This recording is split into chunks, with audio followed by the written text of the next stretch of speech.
Doação para manutenções do canal. Confira a chave do Pix na imagem.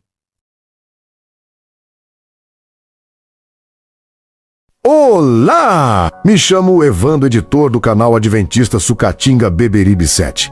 E é uma felicidade em ter você aqui no canal conosco, estudando a lição, deixando o seu joinha, comentando e compartilhando, que é de grande importância para o crescimento do mesmo. Pois assim, assistindo os nossos estudos, compartilhando, deixando o seu joinha, deixando o seu comentário, o nosso canal terá mais engajamento nas redes sociais e alcançará cada vez mais pessoas no YouTube, para a honra e glória do Senhor. Maranata. Como já me apresentei anteriormente, me chamo Evandro e vamos mais uma lição desse dia? Vamos lá então, pegue sua Bíblia e sua lição da Escola Sabatina Adulto e vamos estudar com a gente aqui em nosso canal Adventista Sucatinga Beberibe 7 no YouTube. Bom estudo! Já ia esquecendo. Se você caiu nesse vídeo de paraquedas aleatoriamente e ainda não está inscrito, é só clicar na palavra inscreva-se, tá?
Assim ocorre com a palavra que sai da minha boca.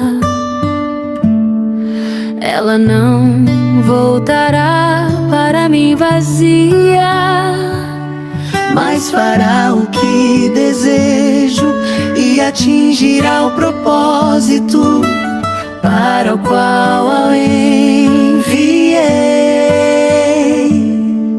Isaías 35,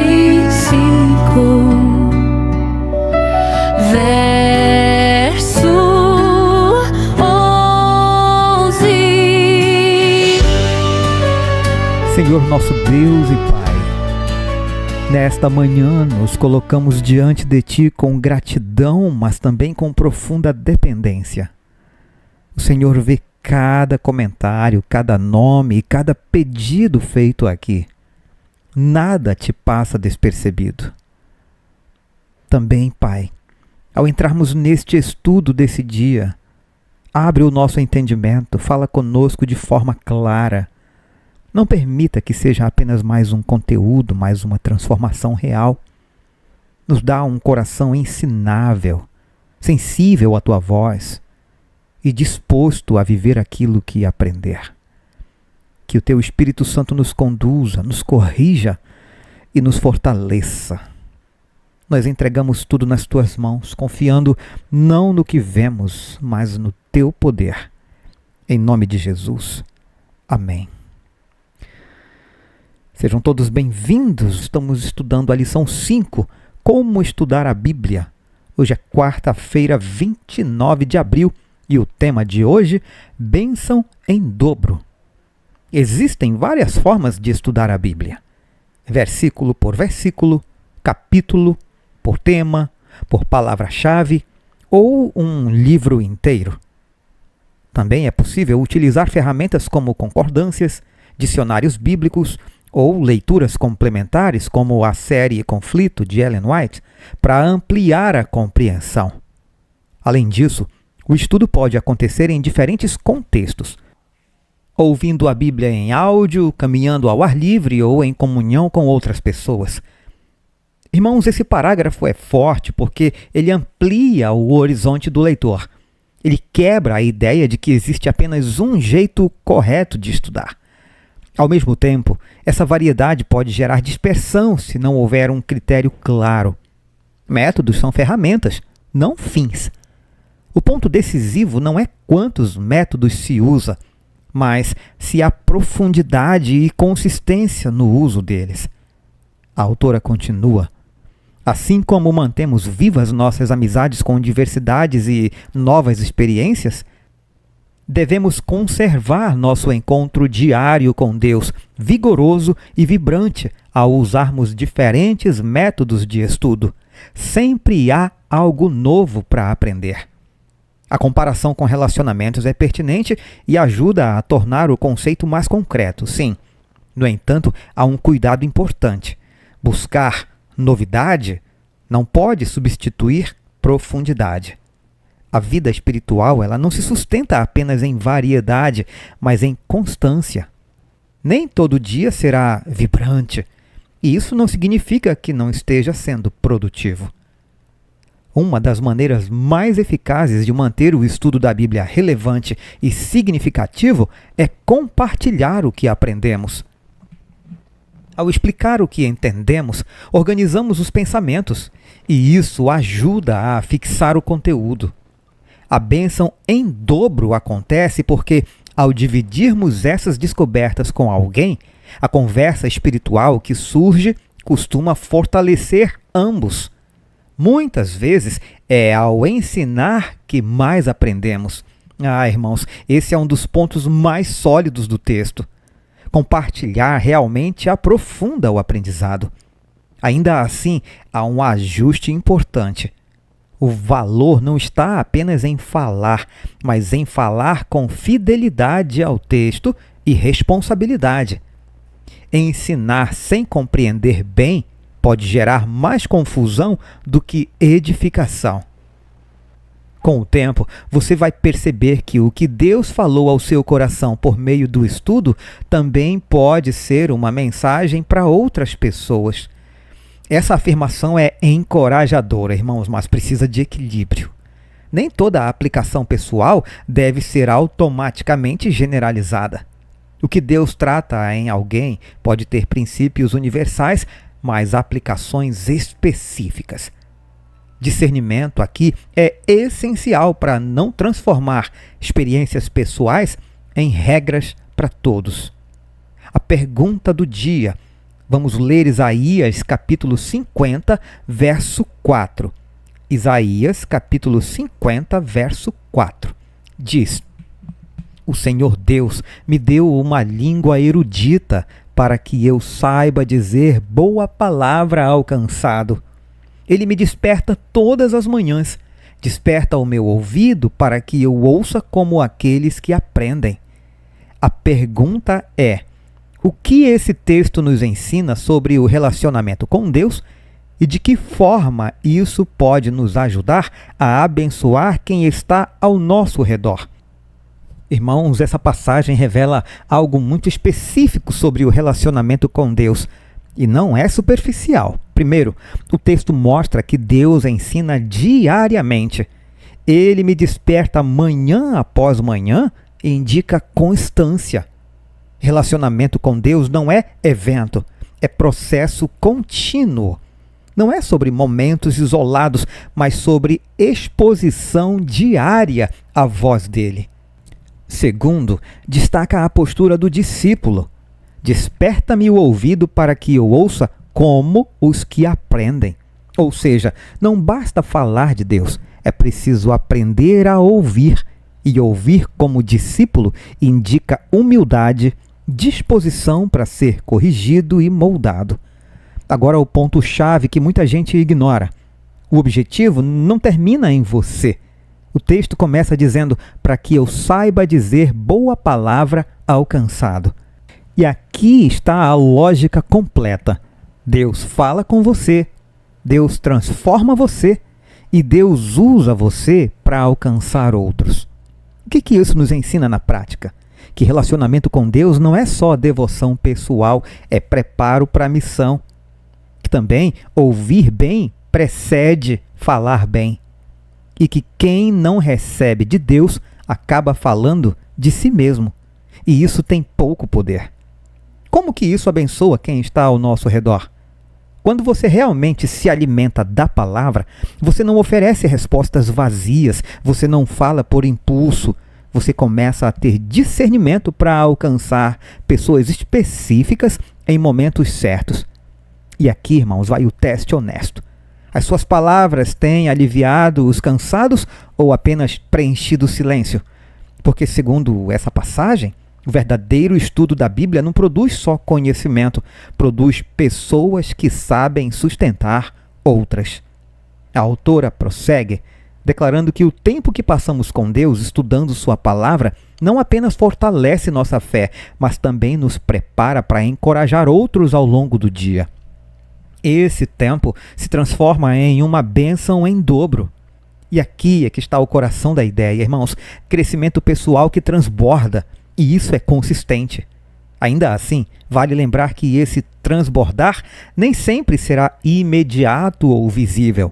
Às vezes, o impacto do estudo aparece de forma silenciosa, em atitudes e decisões, mais do que em palavras. A vida espiritual é como uma maratona. Peça ao Senhor que ajude você a seguir firme nessa corrida, mantendo os olhos no alvo.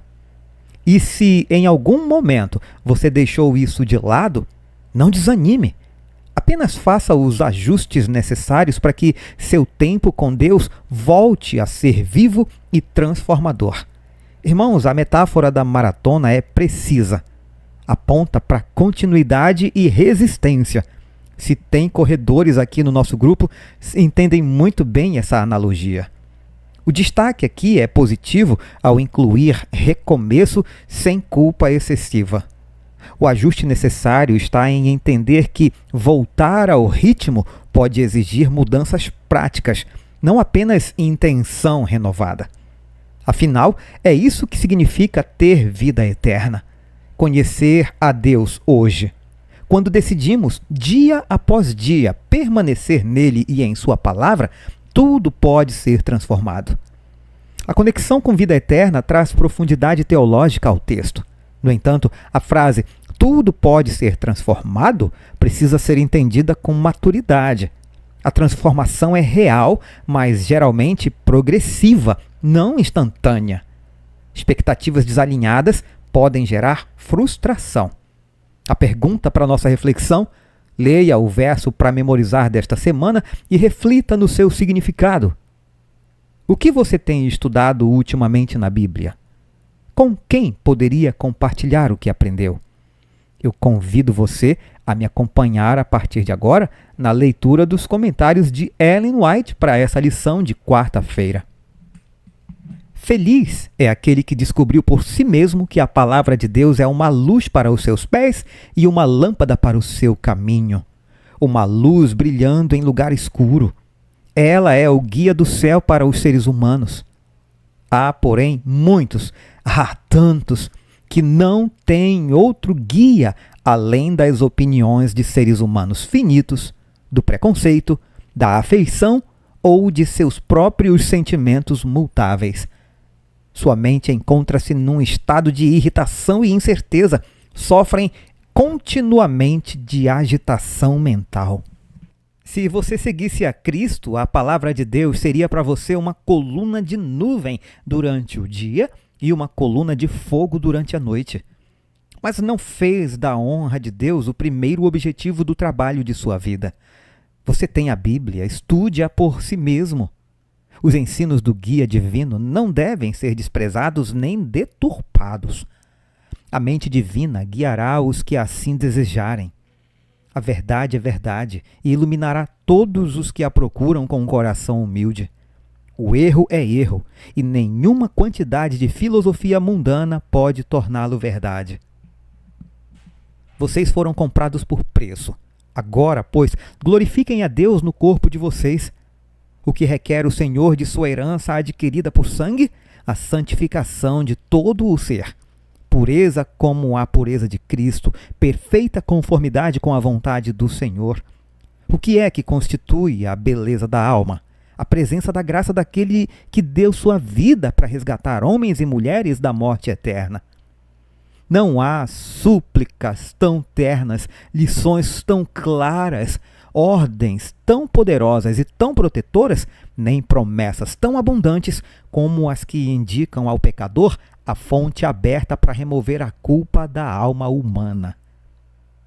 Uma só passagem estudada até que seu sentido seja claro à mente e seja evidente sua relação com o plano da salvação é de maior valor do que a leitura de muitos capítulos sem ter em vista um propósito definido e sem alcançar uma instrução clara.